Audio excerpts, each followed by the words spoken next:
Welcome back to the latest episode of Before Floor, an extension of 5 on the Floor here on the 5 Reasons Sports Network. This, as are all of our streams, is brought to you by Biscayne Bay Brewing. I got some more on the way to my place actually tomorrow. So all of you who live here locally, except of course Brady, are welcome to stop by the Fort Lauderdale area to pick some of that up. The official beer of the 5 Reasons Sports Network and also of the Miami Marlins. Make sure you check out Tropical Bay IPA, Marlins Lager, and all of the other great beers. And make sure you ask for it by name when you're at a restaurant, or check out the website to find out which Publix or other convenience or grocery store that you can find it at. All right, let's get right to it today. I'm flanked by Brady Hawk and also by our guy Ricky J. Mark. Below, we've got Greg Sylvander and Jonathan Ramlakan.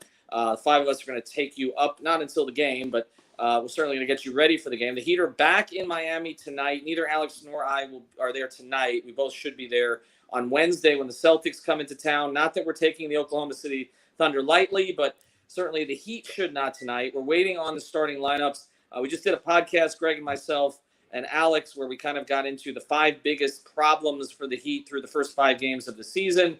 We covered rebounding. We covered turnovers. We covered the 4 next to, or the 4 or the 5, whoever plays next to Bam. Some of that ties in with the rebounding and block issues. And then we also tied in Jimmy Butler's problems. And then what was the 5th? I can't even remember. There was a 5th one. Was there not, Greg? I feel like they're all running together at this point. They've had a lot of issues. Yeah, I can't actually recall. You just rattled them off, and I can't. Yeah, I pin down. But it was connected to one of those topics. Yeah, we didn't mention shooting, although because I think we all think the shooting is going to kind of level out.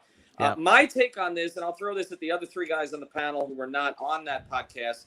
My take on this is if Jimmy is Jimmy, a lot of these other issues kind of take care of themselves because if Jimmy's there, then they have the other playmaker that they need. So not as much falls on Tyler Hero, whose turnovers, by the way, as Brady pointed out, are not as bad as everybody thinks they are. But he can go back to playing off the ball.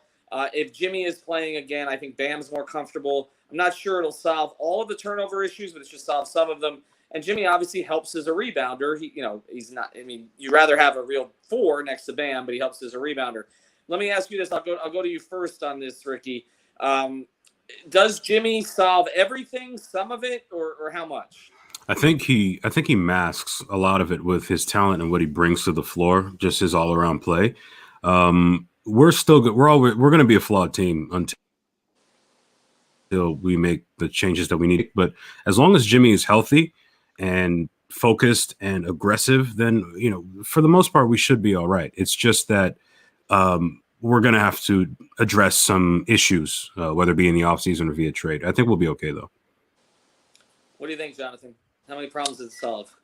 Yeah, I think he solves most of them because, like you said, a big problem right now is the turnovers. He'll bring a sense of calm to the team, so everything is a little bit more at his pace, and he'll calm everybody down.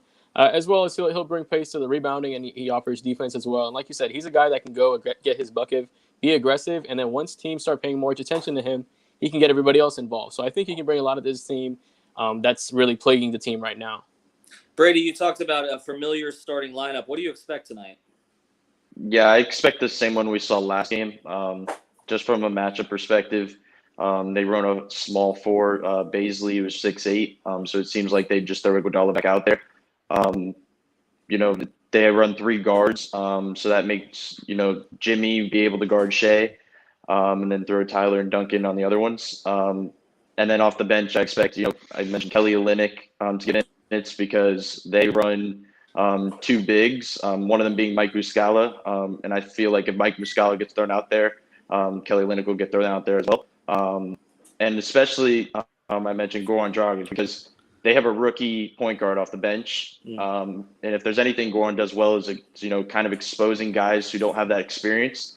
So I'd expect, him to do that when he comes in the game and, probably get him in foul trouble and do all the things he does, craftiness around the rim when he comes in. But yeah, I expect the same starting lineup. All right, so let's look at some of these other issues that Greg and I talked about here on the pod. And Greg, we're going to throw one name out here. We're going to be talking about a little bit more. I think there's been a lot of conversation, obviously, about Harden. We're not going to do that as much here. You and I talked, we sort of threw this out there. We teased it a little bit. I think Adam's going to get more into this on Clutch Corner tomorrow with Royal. But let me ask you this. How many problems would Kyle Lowry solve on this team? Oh, he would solve so many. Obviously, from an offensive creation perspective, he brings so much. From the ability to run the team, to take prep of Jimmy, to have to kind of orchestrate everything late. I think playoff tested. We know Jimmy loves him, so he gets the credit there. And like the icing on the cake is that his contract is only for the rest of the season, and then you're kind of gearing up with the same flexibility. So I really think it's a prime fit if Toronto decides to kind of break that thing apart. And I think it's a super viable option. I mean, everyone I talk to around the Heat says Kyle Lowry. I mean, that ever since the Big Three era, Kyle Lowry was a guy that they've loved his game. Yeah, and so we're going to talk about it more. I mean, I wouldn't say a done deal, but the Heat are one of the three teams. We'll reveal this a little bit more that we believe, and Adam has reported, we've sort of talked about this a lot internally, that Lowry could be moved to sort of quietly. You know, it's not going to be quiet when you trade a guy who won a championship for you and is the heartbeat of a city in a lot of ways. But in the last year of his contract, if Toronto starts even slower. All right, let's get back into the Heat right now. We saw the Dolphins finish yesterday, and everybody freaked out because of the way the season ended, and there was no perspective because, you know, nobody expected them to be 10-6 before the year, okay? And particularly with the talent that they ended up with at the end of the year.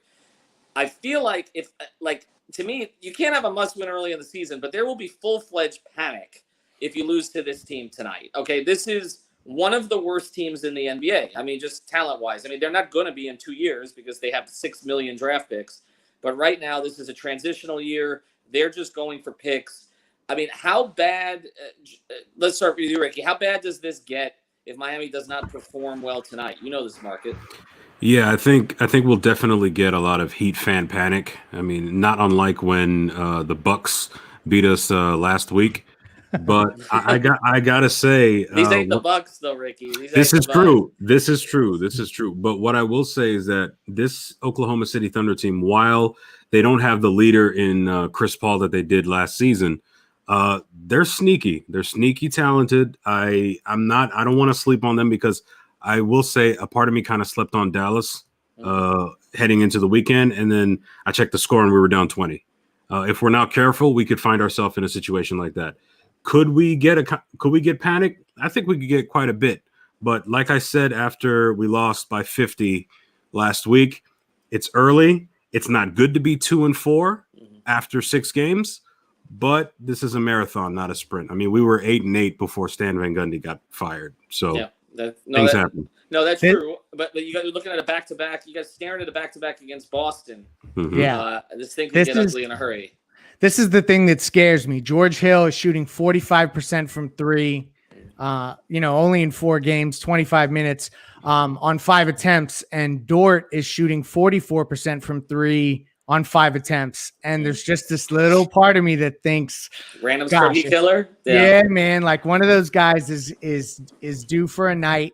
So you need a Jimmy game. I feel like tonight is really like, especially the way Jimmy played last in the last game. Usually he comes back with renewed intensity. I'm going to be looking for him to be aggressive. So tonight is a Jimmy game by my view. All right, give me one player other than Jimmy. I think we all want to see Jimmy play better. Give me one guy on the Heat, Jonathan, that you would like to see perform better than we've seen over the first 5 games. I think it's got to be Bam. You have a center on the other team that's not too great defensively in Al Horford. And Bam has been making a little bit of – he's been trying to overpass, and that's caused him to turn the ball over a lot. So I think if he's able to keep the ball in his hands, be aggressive with the smaller front court of OKC, he could be due for a big game as well. And he could bring another source of calm to this team and rise up as a leader like we want him to do in the future.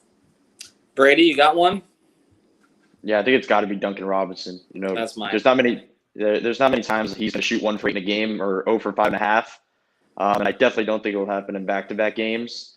And then, like Greg mentioned with Jimmy Butler having the energy, I think his energy helps Duncan Robinson more than anything. So if he comes out and attacks the way that many are expecting, I think that opens the game up for Duncan. And this is the type of game that he needs to, get some shots up against this OKC team and get into a rhythm, for the game against Boston. The one thing I want to see them do tonight, maybe this starts with Jimmy. I don't want to see them wait for the threes to fall. I want to see them get to the line. I want to see Jimmy and Bam be aggressive. And if you saw, I know, Brady, you were on that call. Spoelstra said before the game, our offense goes through Jimmy and Bam. It revolves around Jimmy and Bam. But a lot of that is not field goal attempts. It's free throw attempts. I want to see the two of them get to the line. I feel like, again, Goran is the one guy, with the exception of one game, who's been pretty consistent this season.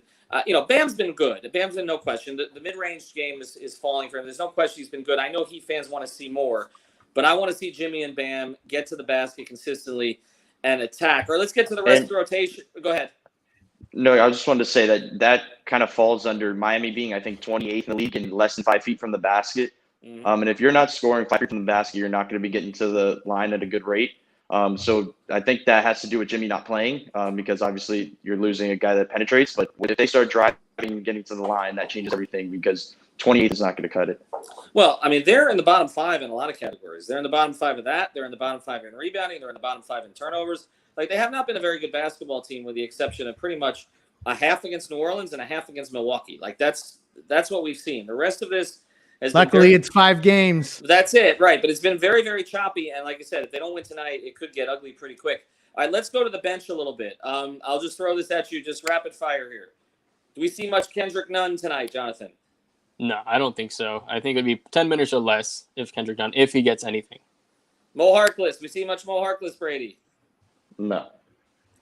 Do we see much Myers Leonard, Ricky? No. Do we see, I don't know, who am I'm running out of guys here. KZ? Let's do it. Is this a KZ game? Is this a KZ game, Greg? No. All right. There are no KZ Or games. it should be. It should be, though, if they can blow out OKC like they should. Well, that's a good point. All right, last one here, and then we'll let you guys get to the game. We'll be back post game, and Greg and I are going to pod as well. Last one here, George Hill. You mentioned him earlier, Greg. You and I touched on it. We've touched on him a little bit as a lower budget kind of option for this team. You unprotect the pick. Maybe OKC thinks that they can rehabilitate Kendrick Nunn or something else on the Heat roster. He makes a lot of sense to me. I mean, he's not a great point guard, but he gets you organized at least. He's a pretty good defender still, and he can make a three. Anybody know what his salary is by chance? I'll have to take a look. It wasn't significant, I don't think, in the last year of the deal. So we'd have to see what they could do to match it. But they would need to match because the trade exception is there, and that may come into play where you could swap Nunn for the protections to be lifted, and then a separate transaction with the trade exception. I'll have to look into that. But that's an interesting name. It would solve a lot of problems on a smaller scale. He's a guy that he'd have liked for a long time. For a long time. I mean, not as a starting point guard, but somebody you could put with Dragic in the backcourt, or in the starting lineup.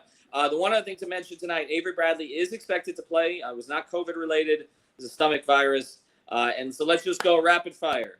Heat win tonight. Everyone agree? Or we got anybody who's an outlier on this one? Okay.